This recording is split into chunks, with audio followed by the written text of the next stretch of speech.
యేసు రక్తమే జయం పరిచర్య ప్రైజ్ ద లార్డ్. జనవరి 31వ తేదీ 2025. ఈరోజు దేవుని వాక్యము, ఇది మనుషులకు అసాధ్యమే గాని దేవునికి అసాధ్యం కాదు, దేవునికి సమస్తము సాధ్యమే. మార్కు సువార్త 10వ అధ్యాయం 27వ వాక్యము.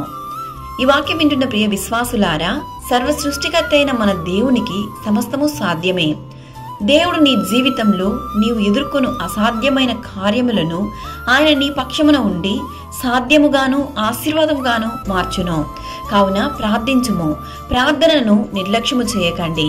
ప్రార్థన మీ పరిస్థితిని మారుస్తుంది.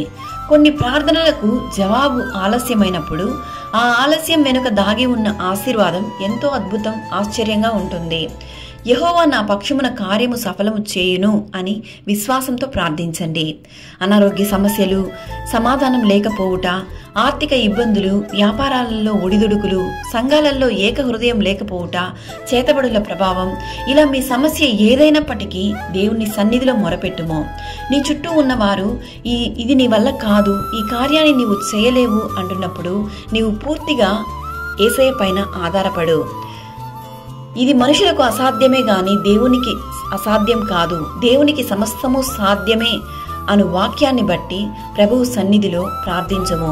దేవుడు నిన్ను ఆశీర్వదించి దీవించును. నీ యొక్క ప్రతి అవసరతలను దేవుడు సంపూర్ణంగా ఆశీర్వాదంగా మార్చును.